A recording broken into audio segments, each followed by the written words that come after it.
Om Namo Bhagavate Vasudevaya. Om Namo Bhagavate Vasudevaya. Om Namo Bhagavate Vasudevaya. Ma Om Vishnu Padaya Krishna Prasabhutale Shrimate Bhaktivedanta Swamiti Namane. Namaste Saraswati Deve Gauravani Pacharni Nirvisesa Sunyavadi Paskatari Satarni Shri Krishna Chaitanya Prabhu Nityananda Shri Advaita Gadadhar Shivasadi Gaur Bhaktavinda Hare Krishna Krishna Krishna Hare Hare Hare Rama Rama Rama Hare Hare.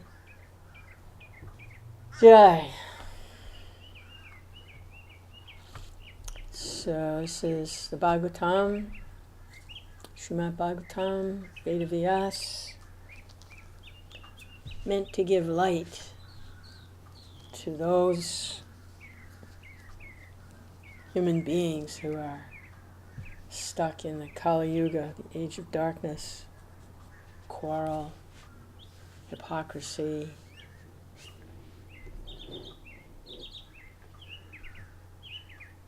so this is Canto 5, chapter 14, and it's text 30. And this is the talks between, this is Sukadeva Goswami directly instructing Maharaj Parikshit. The whole Bhagavatam is conversation between Sukadeva Goswami and Maharaj Parikshit, who has forewarning of when he's going to have to depart, leave the body. Of course, any of us could leave at any time, but Maharaj Parikshit knew. He knew when he was going to have to leave in a few days. He knew. So he was inquiring about what is the goal of life? How can I perfect my human life? I don't have much time to work on it. What is the best thing I can do given my limited time like this? The best thing is to simply hear and remember and chant, especially hear about the pastimes of the Lord. Hear and chant about the personality of Godhead, about Krishna. Because that hearing is devotional service. And by engaging in devotional service, one no longer comes under the jurisdiction of the material energy, modes of material nature. There are two different energies. The devotional energy is divine and eternal, and is not so you can't separate from Krishna, his devotional energy. It's his divine nature. Because Krishna never appears alone. He's always associated with his associates and his devotees, who are the manifestations of his divine devotional energy.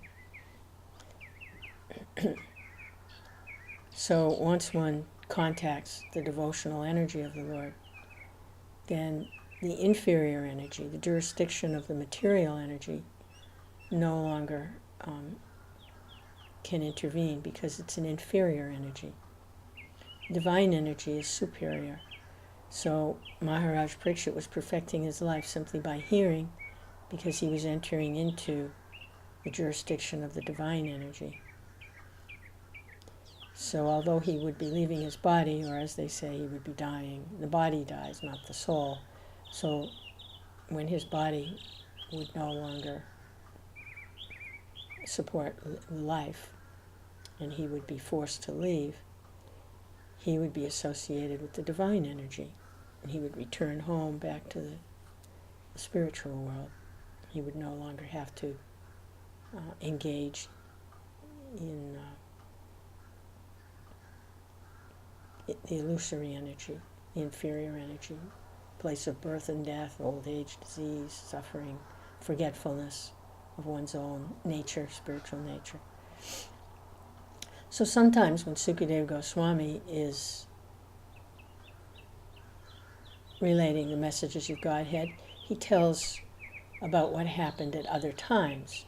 He'll narrate a conversation that took place thousands and thousands of years ago that discussed a certain topic concerning Krishna consciousness, going back home. Or he'll tell a story, or he'll use analogies. But a lot of the times he'll recount histories of things that happened to other devotees and other living entities that are on the spiritual path, on the way home back to Godhead, who are coming in contact with the divine energy and what their experiences were. And sometimes, like now, he's just directly instructing him. He's just telling him what the material nature is like. Previously, earlier in this chapter and in the previous chapter, he was telling his disciple, Maharaj Parikshit, recounting a conversation that took place millenniums ago, really close to the beginning of the material creation, between Jad Bharat and Maharaj Rahugana. And Jad Bharat was enlightening his disciple about the nature of the material energy. So he recounted, or he relayed, that conversation to his disciple, Maharaj Parikshit. And Maharaj Parikshit appreciated it, but asked to please be instructed in such a way that he could really, really realize the message that was there in that conversation. So that meant going deeper into his relationship with his spiritual master. And one way that that's taking place here is now that he's telling him directly, person to person. He's not relaying a conversation that took place somewhere else to try to get the idea. He's telling him directly. So that's going on here also, that Prabhupada is telling us directly. And he's relaying these messages of Bhagavatam, but His Divine Grace also in his purports is telling us directly. So this is how the messages of Godhead are passed down from teacher to disciple. And so by hearing this, we're like Maharaj Parikshit, we're entering into the devotional energy, the divine energy, by the mercy of His Divine Grace and His commentaries. So he's relaying the original discussion between Sukadeva Goswami and Maharaj Parikshit, but then he's bringing it to us so that we can actually realize it. In other words, we're not just hearing about something that happened thousands of years ago and then maybe try to pick up some thread of it. He's relaying that conversation and then he's telling us directly in his purports. So this is text 30, and we'll hear. This is, we can give oral, submissive oral reception in the right way to the teachings of the enlightened soul, the pure devotee, then we'll get the realization of our own relationship with Krishna, our personal intimate relationship with the Supreme Lord, and the Lord will be pleased to reveal Himself. So, okay, text 30. This is Sukadeva Goswami directly telling his disciple, Maharaj Parikshit. Pseudo-swamis, yogis, and incarnations do not believe in the Supreme Personality of Godhead and are known as Pashandis. They themselves are fallen and cheated because they do not know the real path of spiritual advancement. Whoever goes to them is certainly cheated in his turn. When one is thus cheated, he sometimes takes shelter of real followers of Vedic principles, Brahmins or those in Krishna consciousness, who teach everyone how to worship the Supreme Personality of Godhead according to Vedic rituals. However, being unable to stick to these principles, these rascals again fall down and take shelter among Sudras, who are very expert in making arrangements for sex indulgence. Sex is very prominent among animals like monkeys, and such people who are enlivened by sex may be called descendants of monkeys. Oh. Hare Krishna. There's a little indirect poke there at the evolutionists. Yeah. So the evolutionists, they want to say that everyone descended from monkeys. So Prabhupada says, yes, you're very fond of sex, so we can say that you're a descendant of monkey. Prabhupada took a little swing there.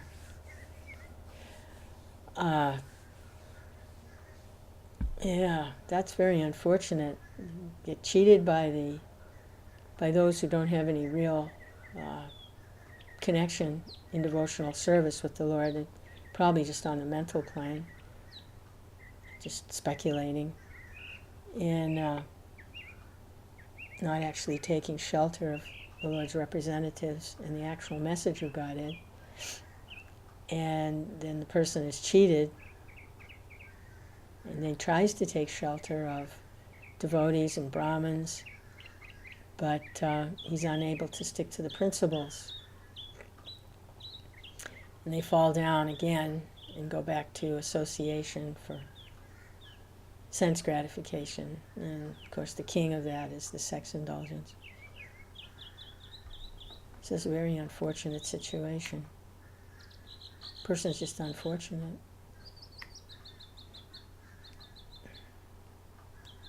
Very unfortunate. Can't stick to it. Prabhupada's commentary. By fulfilling the process of evolution from aquatics to animal platform, a living entity eventually reaches the human form. The three modes of material nature are always working in the evolutionary process. Those who come to the human form through the quality of sattva-gun were cows in their last animal incarnation. Hare Krishna. Those who come to the human form through the quality of rajagun were lions in their last animal incarnation. And those who come to the human form through the quality of tamagun were monkeys in their last animal incarnation. Wow. Just try and hold on to that for a second. Transmigrating through the species. Sattva-gun, mode of goodness, like the Brahmins, like this. The last time they had an animal form, whenever that was, were a cow. As they're coming to the human form, they were a cow. Wow. You know, that's kind of interesting if you think about it for a second, too. What cow protection, that's like another angle on cow protection. Because whatever the living entity thinks of at the time of death, that state they attain without fail, Krishna says in the Gita. So if humans are taking care of cows, milking them, feeding them, grooming them, seeing to their shelter, and so on, then that cow actually becomes attached to their benefactor. And at the time of death, they can get a human body.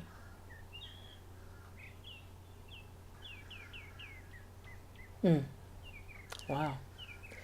Okay, so that works for cows, but then they say someone came, a lion came to a human birth.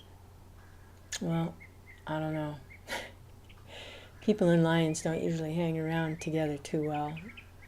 unless it's like a circus or something. But anyway, those that come through Rajagun, passion, then the last animal incarnation was a lion. So we see humans in the mode of passion are, they have those lion-like qualities. That's mostly the Kshatriya, the warriors. Like this, aggressive. They have some aggression there, aggressiveness, protectiveness. So they come through mode of passion. And the nose, tamagun, mode of ignorance for monkeys. So monkeys, they have a lot of sexual activity. They go from tree to tree, and from male goes from female to female, like this, a monkey. So he said it's mode of ignorance, tamagun. And in this age, those who come through the monkey species are considered by modern anthropologists like Darwin to be descendants of monkeys. We receive information herein that those who are simply interested in sex are actually no better than monkeys. Monkeys are very expert in sexual enjoyment, and sometimes sex glands are taken from monkeys and placed in the human body, so a human being can enjoy sex in old age. In this way, modern civilization has advanced. Many monkeys in India were caught and sent to Europe so their sex glands could serve as replacements for those old people. Those who actually descend from monkeys are interested in explaining their aristocratic families through sex. In the Vedas, there are also certain ceremonies especially meant for sexual enjoyment, promotion to higher planetary systems, where the demigods are enjoying sex. The demigods are also very much inclined towards sex, because that's the basic principle of material enjoyment.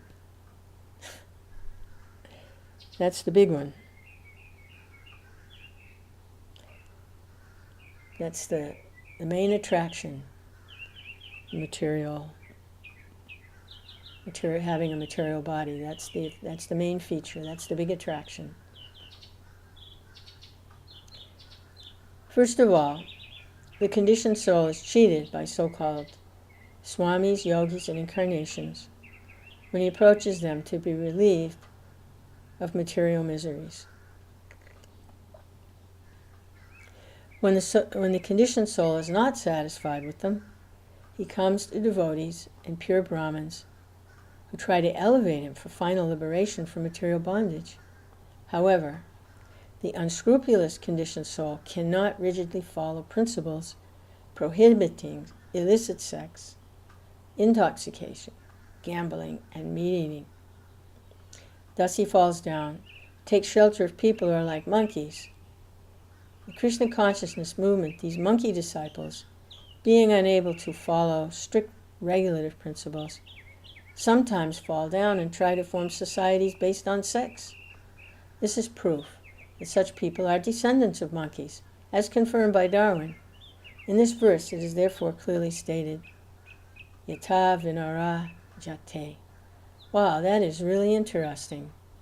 Prabhupada actually supports Darwin's theory that evolution we're descendants of monkeys. Of course, the difference in the way of understanding the evolutionary process is it's not that the bodies themselves are changing. It's the consciousness of the living entity is evolving, which then qualifies him for a certain type of body. So the consciousness of the living entity may be devolving also, maybe going back down through the species. Or, as Prabhupada points out here, consciousness of the living entity, they came to a human being in the mode of ignorance, tamagun. Then it's understood that their last life was as a monkey. And so they still have those monkey traits. They haven't made advancement. But it's ongoing. And by the mercy of the devotee, the pure devotee of the Lord, pure devotees, if they come into contact, they have a chance. And whatever's done in devotional service is never lost, even if they slip back. That little bit that they were able to do, whatever it was, goes in their, I just say, like eternal bank account. And when they get another opportunity to engage somehow or other in the divine energy, the devotional energy to the Lord, then they have that credit already. They've already accredited, and they can add to it, and it accumulates. It could take many, many, many births for some to really start to get freed and head in the right direction. But whatever's done is absolute, and it accumulates, so it's never lost. So, but Prabhupada says even in the Krishna consciousness movement, many people come, can't maintain the principles, and then they even develop a philosophy around their sense gratification. So it's very unfortunate. And Prabhupada says, oh, they're descendants of monkeys. So, shouldn't be surprised.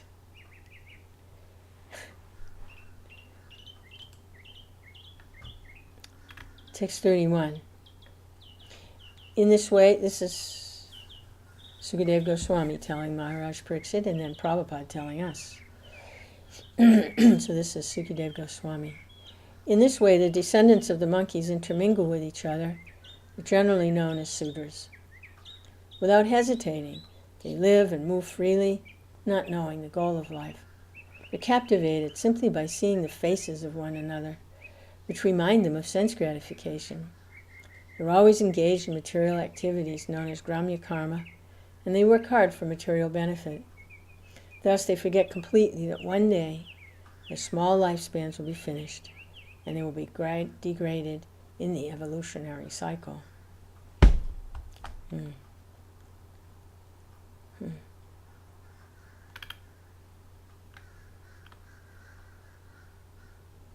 Yes. They live and move freely, not knowing the goal of life. Captivated by seeing the faces of one another. Devotee is captivated by seeing the beautiful form of Krishna. Captivated by the deity. And the conditioned soul in this situation is captivated by seeing each other's faces. Why? Because it reminds him of sense gratification. So why is the devotee captivated by seeing Krishna? It reminds him of loving service to the Lord, spiritual abode, going home, free from birth, death, old age, and disease, wonderful pastimes of loving exchange, permeating the entire atmosphere of the spiritual world. And they're captivated by Krishna, seeing the deity, because then they're reminded of Krishna. Krishna's right there. It's absolute. But the materialists, they see each other's faces, they like each other's faces. It reminds them of sense gratification. The monkeys. And they don't know that it's a very small lifespan. It's going to be finished, and then they'll go down in the evolutionary cycle. Everything material, it has a beginning, a middle, and an end. But in the middle of it all, you don't think about the end. Oh, it's not going to end. You think, oh, it's going to go on like this. No, it ends.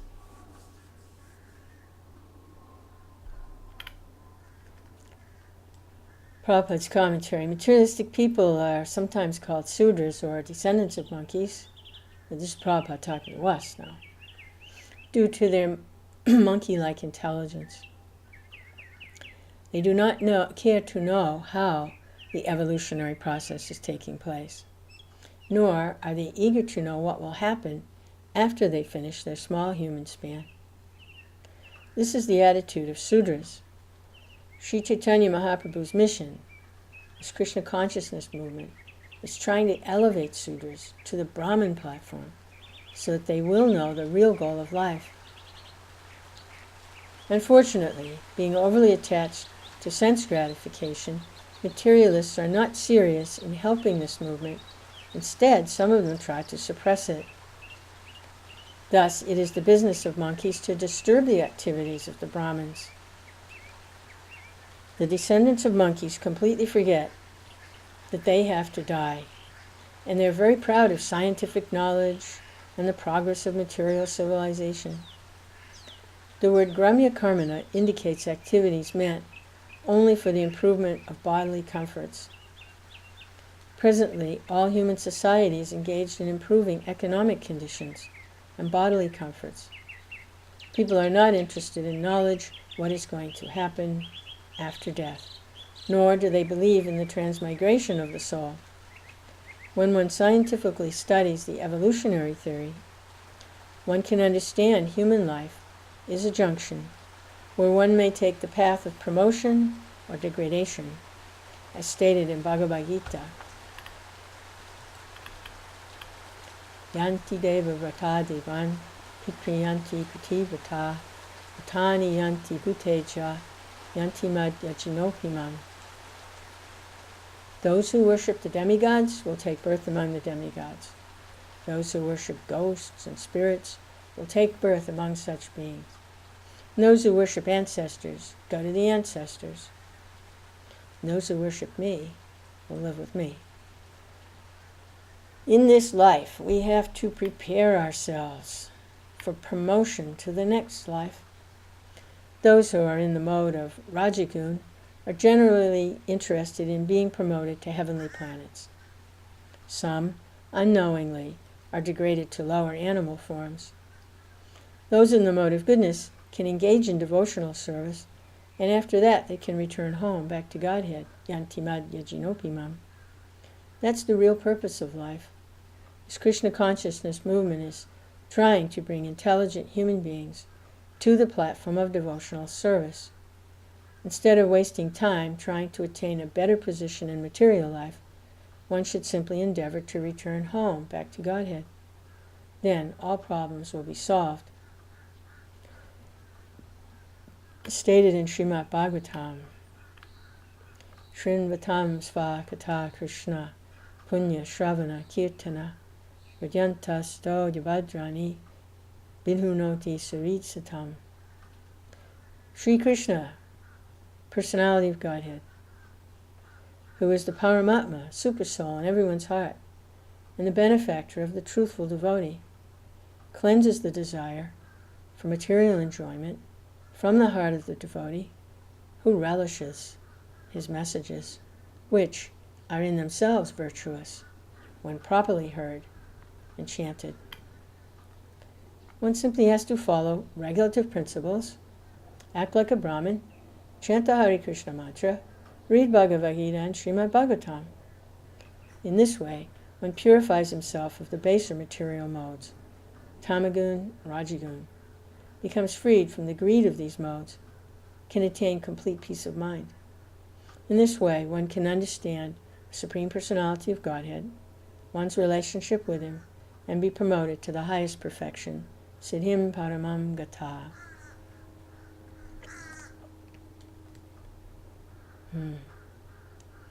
So, Prabhupada is telling us here what he is trying to do in his service, in service to Krishna. His mission is mostly the people that he's having to deal with directly are like monkeys.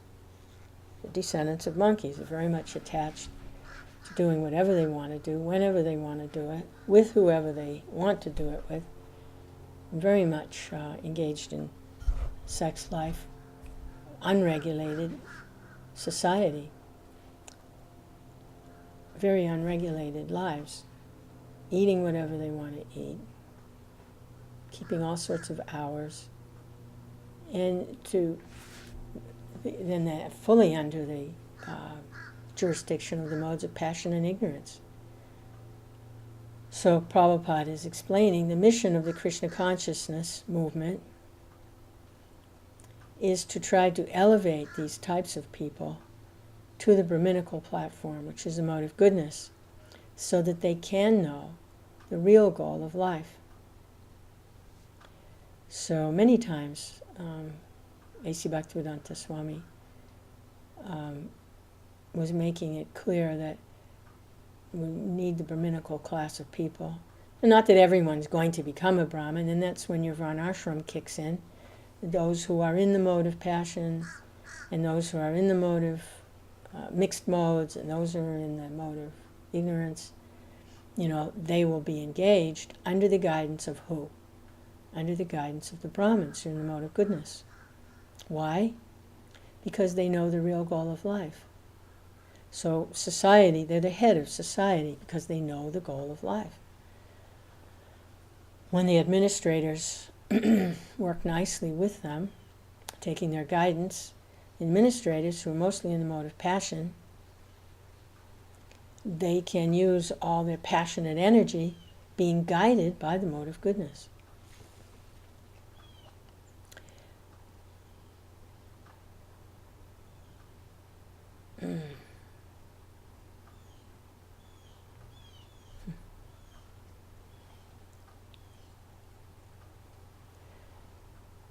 So interesting here also, Prabhupada says human life is a junction where one may be promoted or degraded. That seems to indicate that in other births, that you don't have the choice. So it would appear that human birth, the human being can actually decide if he goes higher or if he slips lower. Whereas the other births don't have that option. They're just going in whatever direction they're going, and that's it.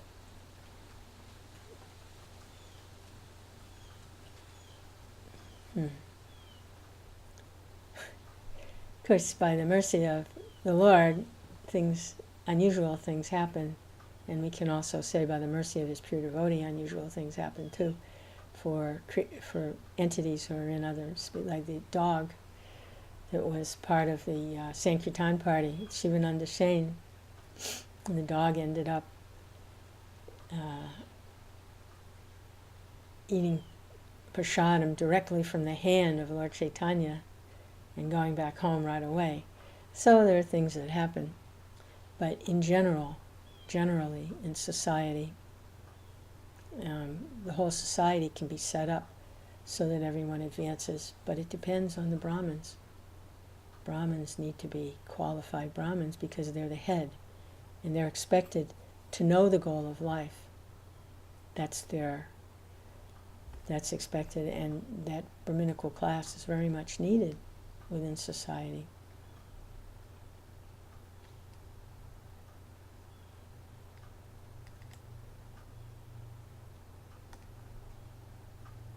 Yeah, so in this way, simply follow regulative principles, act like a Brahmin, chant Hare Krishna mantra, read Bhagavad Gita and Srimad Bhagavatam. In that way, the devotee purifies himself of the baser modes. This is someone who may not even have,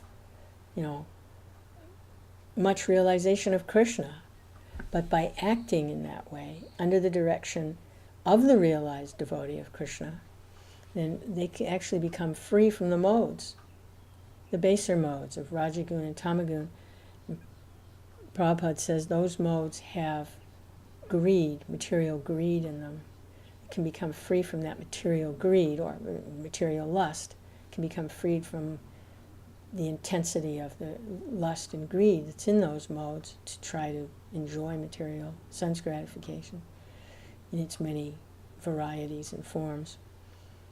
And in this way, when it becomes freed from that greed, then one can understand the Supreme Personality of Godhead and one's relationship and be promoted to the highest perfection.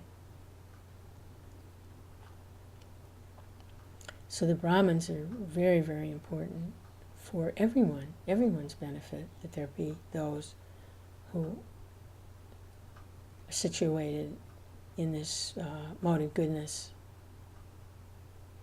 eventually transcendental mode of goodness, but at least mode of goodness, and act like a Brahmin.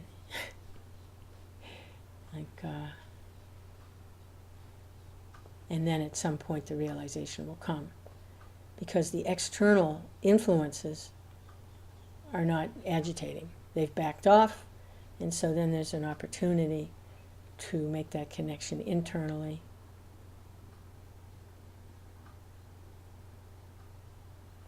To get that higher taste internally. But up to that point, to follow the rules and regulations as prescribed by the expert physician, the spiritual master. It's maybe something like a person is sick, and they've been sick for so long they can't even imagine what it's like to be well. But the physician, the doctor, prescribes certain medicines and fasting and different things he may prescribe. And although the patient can't even conceive of enjoying, different types of foods and things that he used to like to do, because he's been sick and bedridden for so long. But if he follows the prescription, then eventually the distresses of the disease minimize and he gains his health back. So he follows the direction, the prescription of the physician. So the spiritual master's like that. He's giving a prescription. And follow it, then the disease will go away and gain health back, spiritual health back. Text 32. Just as a monkey jumps from one tree to another, the conditioned soul jumps from one body to another.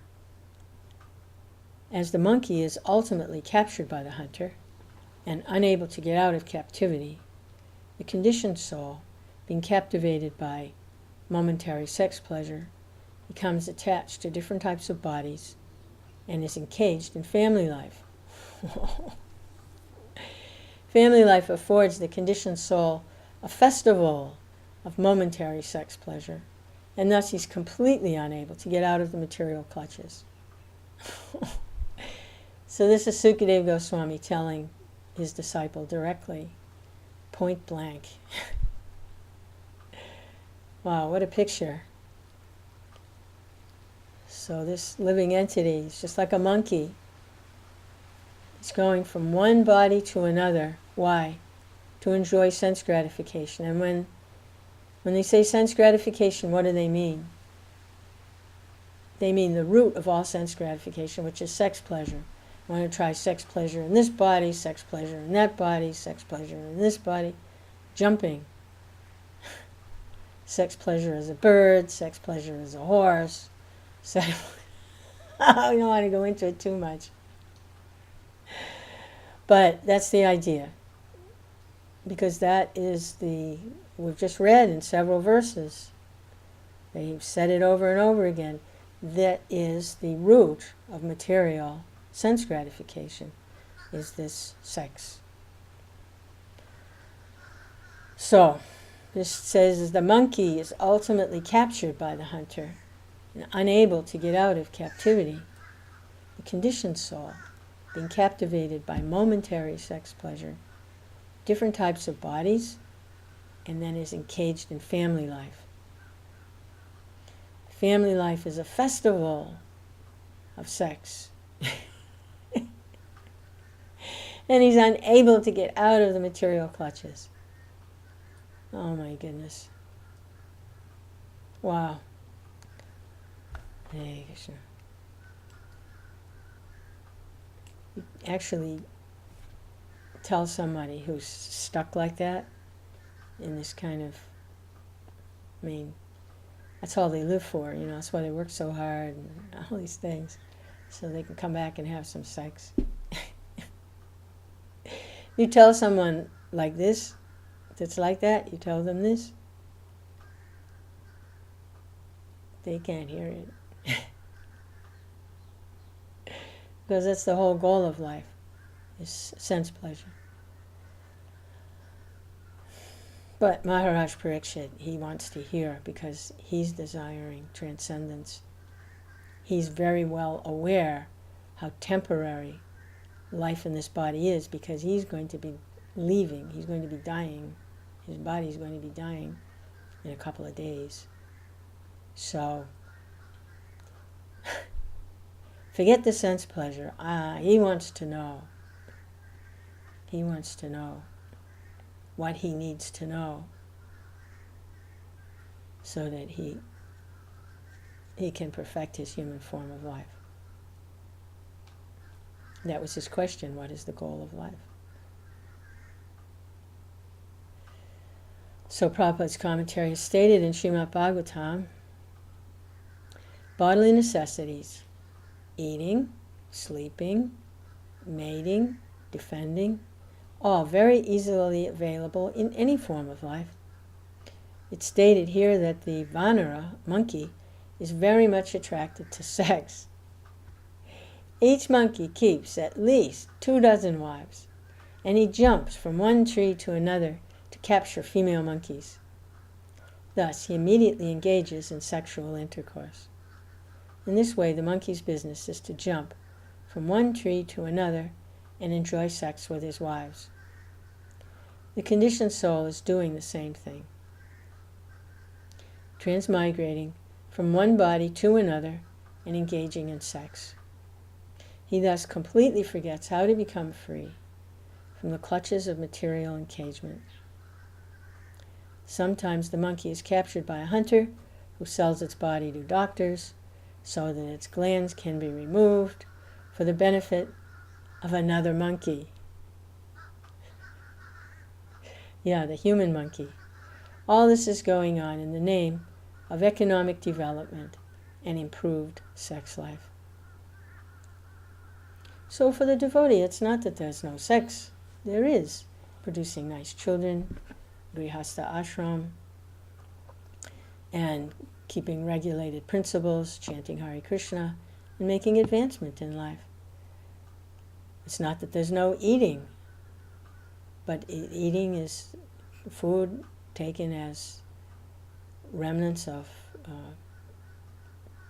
food offered to the Lord, taken as prasadam, the Lord's mercy. Like this. But this overly attached, this is overly attached. Overly attached means it clouds one's vision. It clouds the truth because it's overly attached. Too much of anything is no good. Too much sleeping is no good. Because one becomes, too much means more than is necessary. So this is the extreme condition of the fallen souls in the Kali Yuga, that they're all like monkeys. And it is simply a life of excess. Not just the sex, but everything is in excess. The eating, people are so obese, and eating all bad things, not good for them. Not good for anyone. So everything is in excess. Because the modes are very, very active, and this mode of ignorance, tamagun, vanara, the monkey. So there's no happiness there. Oh, it sounds, wow, you're jumping from tree to tree immediately. Oh boy, sex immediately, wow. No, there's no happiness. There's no happiness there. And there's never any satisfaction. And the human being who tries to live like that is simply degraded and not happy. Not happy. Because we're not matter, we're spirit. And this is all enacted on the material platform out of lust, greed, in ignorance. So what happiness is there for the spirit soul? It's not matter, it's not the body. It's just some temporary, momentary excitement on the material platform. Just momentary. And in this way become attached. for these brief moments of what they think is so wonderful.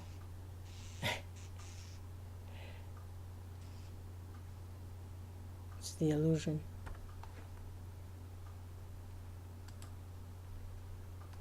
But by experiencing a higher taste, then one doesn't have to pursue these things. Actually, I don't know which devotee it was, but it's written, one of the great devotees has written some prayer that when he thinks of material sex life, he spits, his lip curl and he spits. It's so distasteful. It's not at all attractive. It's like poison. I don't want to drink that. It's poisonous. So, text 33. In this material world, when the conditioned soul forgets his relationship with the Supreme Personality of Godhead and does not care for Krishna consciousness, he simply engages in different types of mischievous and sinful activities. He's then subjected to threefold miseries, and out of fear of the elephant of death, he falls into the darkness found in a mountain cave. So then the fear sets in.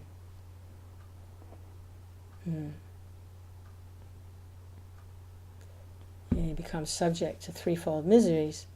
They begin to take hold more. One of the things about mode of goodness and a regulated life is the modes of nature, especially tamagun and rajagun, back off. One becomes situated in the mode of goodness. And so the disturbances of the threefold miseries are not as intense. So, but here, someone who's simply engaging in ignorant activities without any regulation at all, then the threefold miseries are intensified because the lower modes are more active. And then they have some fear. They start to realize death is coming, and then they get very fearful. And that fear, see, this fear, it's a kind of darkness, fearfulness. Prabhupada's commentary: everyone's afraid of death, however strong a materialistic person may be. Materialistic person. When there is disease and old age, one must certainly accept death's notice. The conditioned soul becomes very morose to receive notice of death. His fear is compared to fear experienced upon entering a dark mountain cave, and death is compared to a great elephant. Yeah. So disease and old age are the advanced notification that death is coming. It's like getting, a summons from the court, or what do you call it? Some sort of a notification they give you legally when you're going to be evicted. So that's your eviction notice.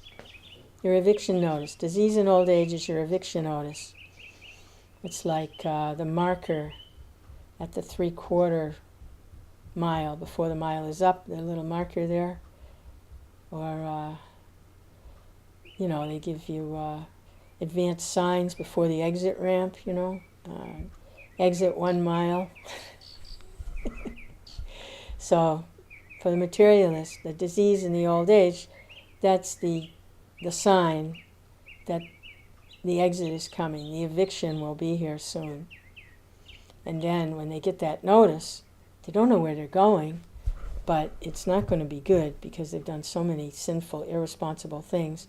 They don't have any knowledge of who they really are or what they really should be doing with their life. And they're going to have to experience death of the body, which they think is the self. So sometimes they say that when the body dies, that's it, I die. I go in the ground, that's it, I'm there. It's the end of me forever because I'm this body. So it's very fearful. Very fearful. And it's like falling into a dark mountain cave, that kind of fear puts one in the darkness, deep dark, no way to get out. And then the elephant of death. The elephant just come and stomp. Can't stop an elephant, so big. That's the condition for the materialist. It's horrible. 34. The conditioned soul suffers many miserable bodily conditions, such as being affected by severe cold and strong winds. He suffers due to the activities of other living beings and due to natural disturbances. When he's unable to counteract them and has to remain in a miserable condition, he naturally becomes very morose because he wants to enjoy material facilities. Yeah, sure. I mean, if that's your goal of life, is to enjoy materially, and if you can't, then you become morose. So that's a very big source of suffering, and it's unavoidable because material miseries come.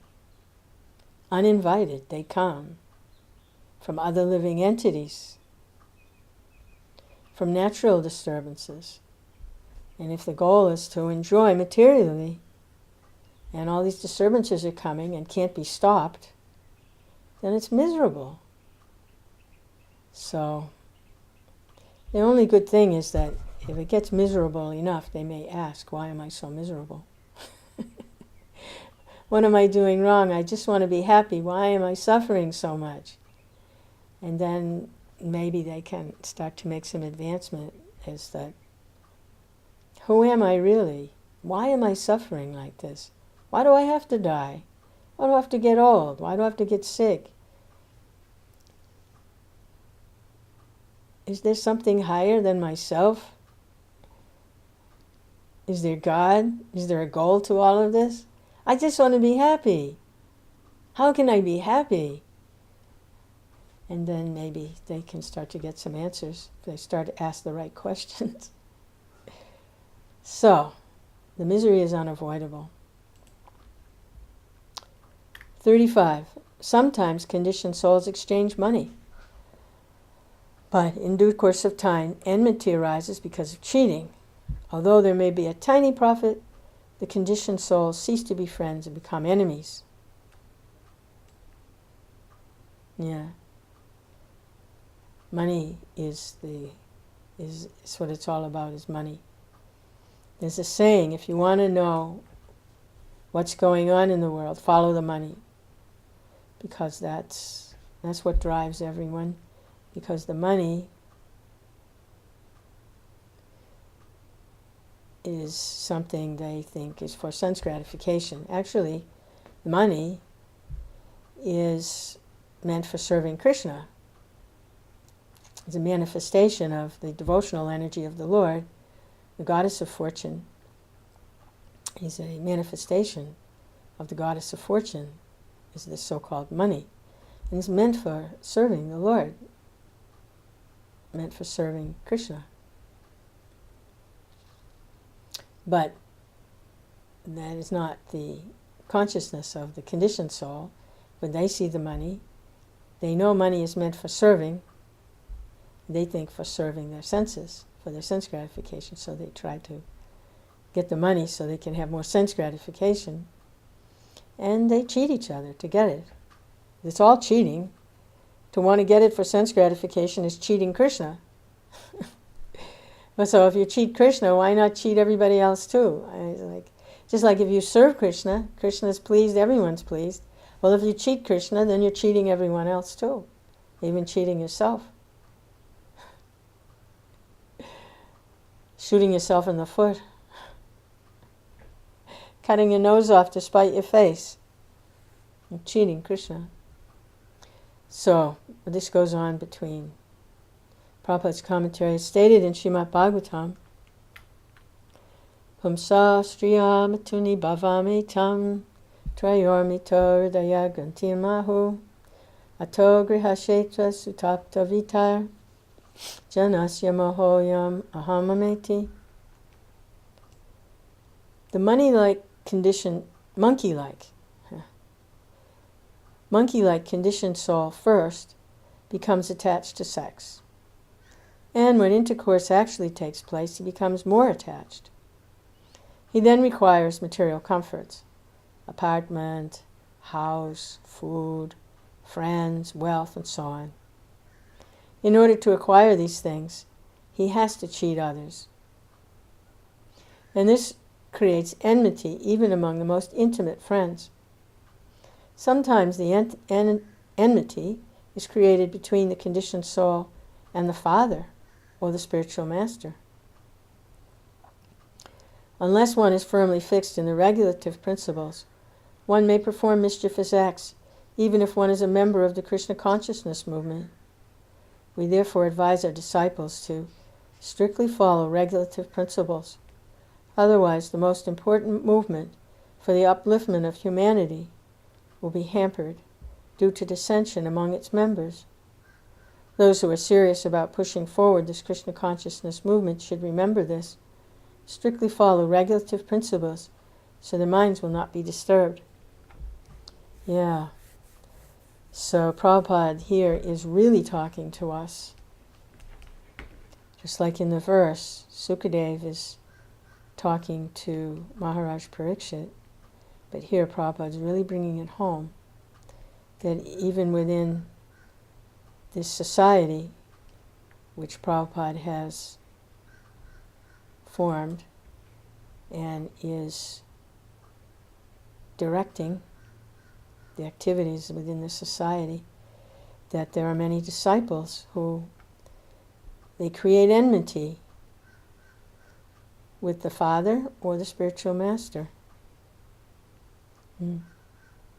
Because Prabhupada in the previous verse was explaining that he's trying to elevate those that are monkey-like to the Brahminical platform.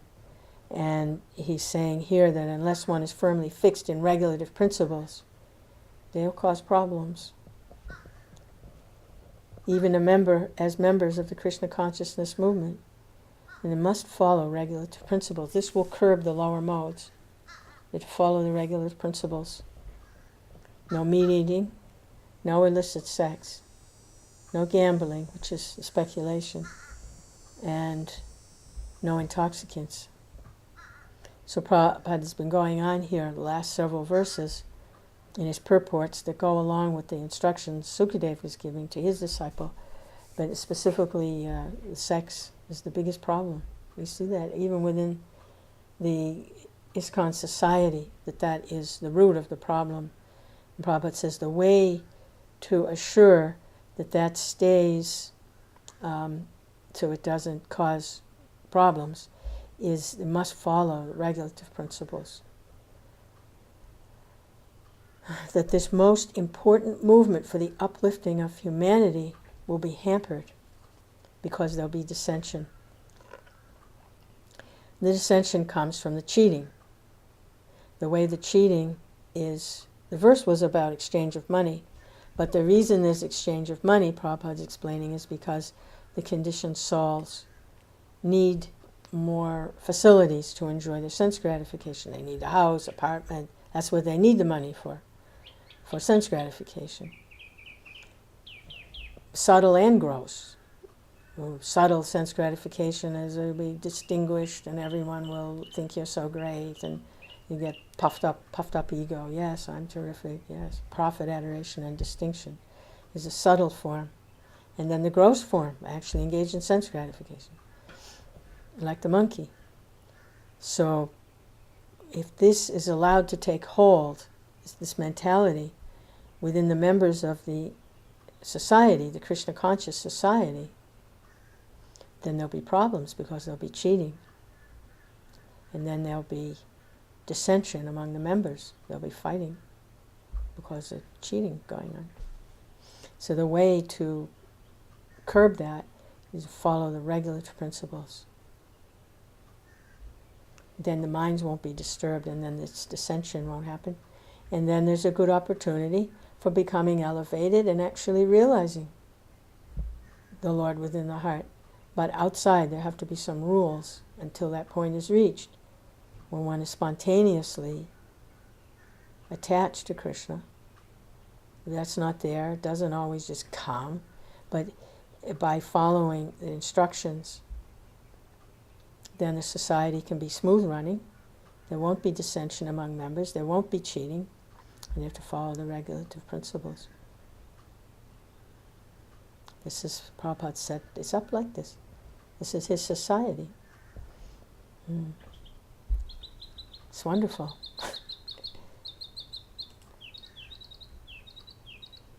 So we can stop there. And Hare Krishna.